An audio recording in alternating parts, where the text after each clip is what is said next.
Елімізде расында ең жоғарғы зейнетақыны кімдер алады? Тақырып қызықтырса видеоны қараңыз, лайк басып пікір қалдыруды ұмытпаңыздар. Ұлттық статистикалық бюроның ақпаратына сенетін болсаңыз, Қазақстан бойынша ең жоғарғы табыс Астана қаласының тұрғындарына, ал ең төмені Түркістан облысының тұрғындарына тиесілі деп хабарлайды Орда.kz. Оның үстіне соңғылары кәсіпкерлер мен өзін-өзі жұмыспен қамтығандар ретінде ең көп табыс табады.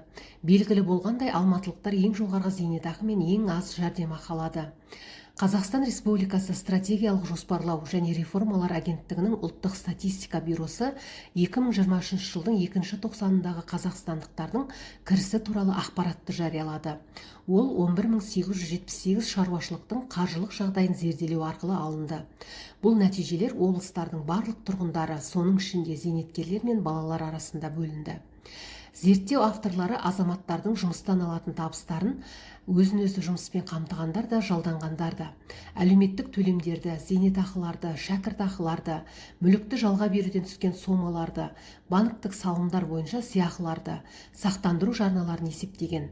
Бұл санатқа сондай-ақ туыстары мен достарының материалдық көмегі, қайырымдылық және алимент те кіреді.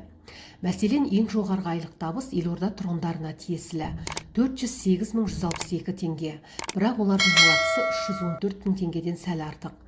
Туыстары мен жақындарының материалдық көмегі астаналықтарға айына 20.000 теңгедей табыс әкеледі. Мүліктен түскен табыс орташа есеппен 3.570 теңге, ал басқа ақша түсімдері деп аталатындар 4.550 теңге болады. Алматылықтар айына 363.635 теңге алады. Олардың орташа табысы 254 мыңға жуық. Жұмысқа қабылданған мегаполис тұрғындары шамамен 235 мың теңге алады.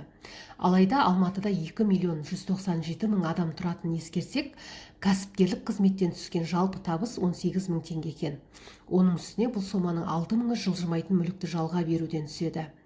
Шығыс Қазақстан облысы тұрғындары 349.504 теңге, Ұлытау тұрғындары 344.971 теңге, алматылықтардан сәл артта қалып қойды. Үстіміздегі жылдың екінші тоқсанындағы ең төменгі кірісті Түркістан облысының тұрғындары көрсетіп отыр. 185.161 теңге, сондай-ақ олардың ең аз табысы 142.730 теңге. Бұл ретте түркістандықтар өзін-өзі жұмыспен қамту және кәсіпкерлік қызметтен ең жоғарғы табысқа ие. Ол 47.864 теңгені құрайды. Бұл көрсеткіш бойынша астаналықтар 30.559 теңге, алматылықтар 18.633 теңге басып озды. Ұлытаулықтар бұл салада ең аз табыс табады, 6.981 теңге. Жалдамалы еңбек саласындағы ең жоғарғы табыс болжам бойынша астаналықтарда 283.652 теңге, ал ең төменгісі түркістандықтарда 94.862 теңге. Алматылықтардың орташа зейнетақысы 86.647 теңге, Түркістан қаласы бойынша 25.462 теңге. Ең жоғарғы жәрдемақыны ұлытаулықтар 22.444 теңге, ал ең төменгісін алматылықтар алады, яғни 5.392 теңге алады. Астаналықтар айына 20 мың, қарағандылықтар 15 мың теңгеден астам жәрдемақы алады.